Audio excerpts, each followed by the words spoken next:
चलिए स्टूडेंट, आज हम लोग पढ़ते हैं पादपों में निषेचन। तो पादपों में निषेचन पढ़ेंगे। जैसे जंतु में निषेचन पढ़ा जाता है उसी तरह से पादपों में निषेचन पढ़ते हैं। कई ऐसे स्टूडेंट होते हैं, पूछते हैं कि निषेचन क्या होता है। तो निषेचन मैं पिछले वीडियो में बताया भी था कि क्या होता है, पर इसमें जानेंगे कि निषेचन क्या होता है। पहले निषेचन का डिफिनेशन देखेंगे कि निषेचन क्या होता है, लेकिन निषेचन कब होता है ये भी जानेंगे कि निषेचन कब होता है। तो मैं पिछले वीडियो में मैं बताया था कि जब परागकण की जब प्रक्रिया संपन्न हो जाती है, जब नर और मादा युग्मक दोनों मिल जाते हैं तो निषेचन क्रिया हो जाता है। उसी तरह से इसमें हम पढ़ेंगे परिभाषा, इसका पहले पढ़ेंगे हम लोग। नर एवं मादा जनन इकाइयों या युग्मकों के संयोजन या मिलने की प्रक्रिया निषेचन कहलाती है। अर्थात पुष्प में नर यानी कि परागकण, मादा यानी कि अंडा, जनन इकाइयों माने एक एक दोनों मिल करके संयोजन करते हैं यानी कि मिलते हैं, और मिलने के पश्चात निषेचन क्रिया संपन्न होती है। तो इस तरह से पुष्पीय पादपों में यह क्रिया परागकणों द्वारा बना नर युग्मक तथा बीजांड में स्थित अंड कोशिका के संयोजन द्वारा होती है।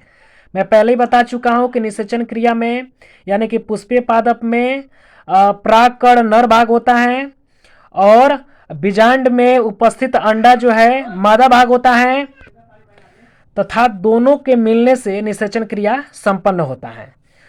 तो देखिए, सबसे पहले पादपों में निषेचन क्रिया को किसने देखा और किसने इस प्रक्रिया को बताया कि ऐसा ये घटित होता है, ये घटना घटित होता है। तो इस घटना को सबसे पहले स्ट्रासबर्गर ने सन 1884 में बताया।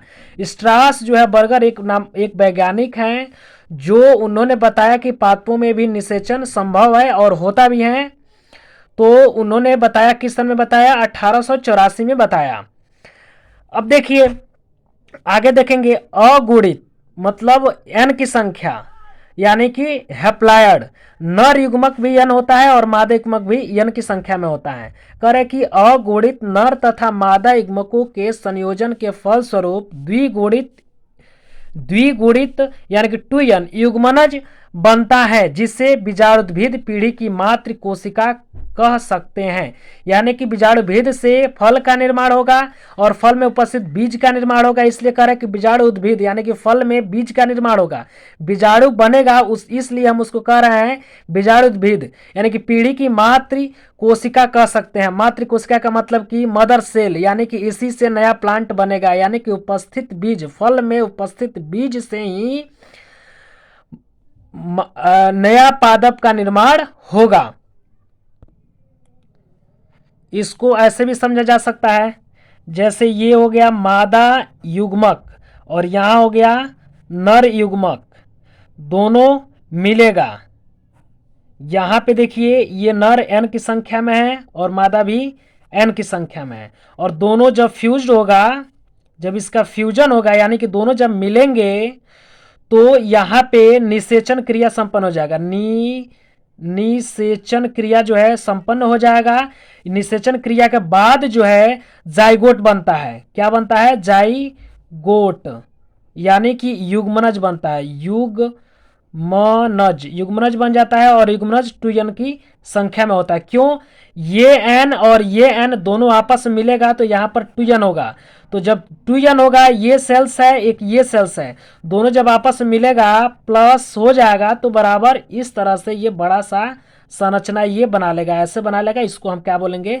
युग्मनज बोलेंगे। इस तरह से हम इसको क्या बोल सकते हैं? युग्मनज बोल सकते हैं। तो युग्मनज होता है। और युग्मनज क्या होता है मैं पहले ही बता चुका हूं कि युग्मनज जो है बीजाणु उद्भिद पीढ़ी की मातृ कोशिका होती है। यानी कि युग्मनज से फल बनेगा और फल में बीज होगा और उसी बीज से नए पादप हम ग्रो करा सकते हैं। इसलिए हम इसको कहते हैं बीजाणु उद्भिद पीढ़ी की मातृ कोशिका कह सकते हैं इसको।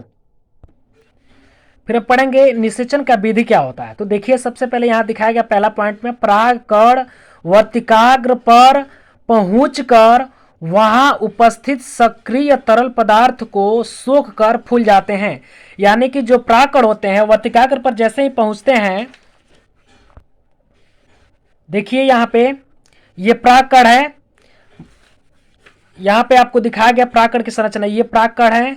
ये जैसे ही वर्तिकाग्र पर पहुंचता है, देखिए यहाँ, ये जैसे ही वर्तिकाग्र पुष्प के वर्तिकाग्र पर पहुंचता है, ये वर्तिकाग्र भाग है, यहाँ दिखाई दे रहा है आपको वर्तिकाग्र। वर्तिकाग्र पर जैसे पहुंचता है, यहाँ के जितने सक्रिय पदार्थ होते हैं उसको सोख करके और फूल जाता है, बड़ा हो जाता है। देखिए इसमें से इतने प्राकड़ यहाँ है, दिखाई दे रहा है ना, इसमें से ये बड़ा है। क्यों बड़ा है? क्योंकि यहाँ के ये सक्रिय पदार्थों को, तरल पदार्थों को सोख करके और ये फूल गया है। आगे देखेंगे, कह रहा है कि प्राकड़ का अंतःचोल पराग नलिका के रूप में जनन छिद्र से बाहर निकल जाता है। यानी कि प्राकड़ में एक जनन छिद्र पाया जाता है बाहर की तरफ, और इसका अंतःचोल पराग नलिका के रूप में निकल जाता है। अंतःचोल का मतलब कि अंदर का जो लेयर होता है वो बाहर निकल जाता है। जैसे यहां समझेंगे, देखिए ये प्राकड़ की संरचना है और यहाँ पे अंतःचोल है। ये अंदर वाला भाग जो है पूरा, ये दिखाई दे रहा है ना, ये वाला पूरा भाग, ये बाहर की तरफ जनन छिद्र द्वारा निकल जाता है। कैसे निकलता है इसको मैं समझा रहा हूं, जरा देखिएगा। देखिए ये प्राकड़ की संरचना है, आपको पहले बता दिया गया है, और ये अंतःचोल है। ये वाला भाग अंतःचोल है, और इसी अंतःचोल से जनन छिद्र यहाँ पर छूटा हुआ था, जो आपको मैं पहले दिखा चुका हूं। एक बार फिर देखने की कोशिश कीजिए आप लोग। देखिए ये प्राकड़ है, ये अंतःचोल है, और ये जनन छिद्र है। तो जनन छिद्र द्वारा जो है यहाँ पे बाहर निकल गया है ये पराग नलिका। पराग नलिका बाहर निकल गया है। अब इसको आगे पढ़ते हैं, देखते हैं पराग नलिका के बाद क्या होता है। देखिए अब जो है बाहर निकल चुका है। पराग नलिका वर्तिकाग्र से होती हुई बीजांड की तरफ गति करती हैं। यानी कि जो पराग नलिका जो बाहर निकला हुआ है, ये गति करते हुए ये बीजांड की तरफ जाता है। देखिए देखिए यहाँ पे ये जो है इसका पराग नलिका निकल करके बीजांड की तरफ जा रहा है, जा करके यहाँ पे और भ्रूणकोश से जो है जा करके मिल जाता है। यानी कि ये भ्रूणकोश है और यहाँ पे जा करके भ्रूणकोश से मिल जाता है। भ्रूणकोश के अंदर भ्रूणपोष बन जाता है इसके निषेचन के बाद। देखिए अभी मैं इसको समझा रहा हूँ कैसे होता है। कह रहा है कि नली केंद्रक भी पराग नलिका में आ जाते हैं, यह केंद्रक बाद में नष्ट हो जाते हैं।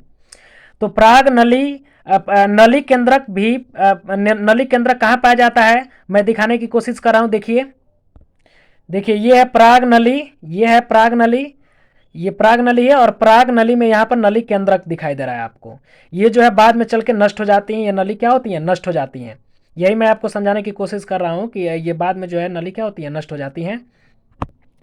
देखिए आगे पढ़ेंगे, जनन कोशिका का जनन केंद्रक भी इस पराग नलिका में आकर समसूत्री विभाजन द्वारा दो अचल नर युग्मकों का निर्माण कर देता है। जनन जो कोशिका होता है उसका जनन केंद्र क्या करता है कि डिवाइड होकर के समसूत्री विभाजन द्वारा दो अचल नर युग्मकों का निर्माण करता है। अचल का मतलब ये चल नहीं सकता है, इसमें किसी प्रकार का चलने के लिए पाद या पैर या फ्लैजेला नहीं पाया जाता है, इसलिए हम इसको अचल कहते हैं। तो दो अचल नर युग्मकों का निर्माण हो जाता है। कैसे? देखिए देखिए ये जनन कोशिका है और ये डिवाइड होकर के दो नर युग्मकों का निर्माण कर दिए। यहाँ पे दो नर युग्मक निर्माण कर दिए हैं। यही दो नर युग्मक निषेचन क्रिया में भाग लेते हैं। एक ही इसमें से एक जो युग्मक होता है वही भाग लेता है, जिसको निषेचन कहते हैं। आज जब द्विनिषेचन पढ़ेंगे तो उसमें बताया जाएगा आपको कि ये वाला भाग किसी और केंद्रक से मिल करके द्विनिषेचन करा देता है।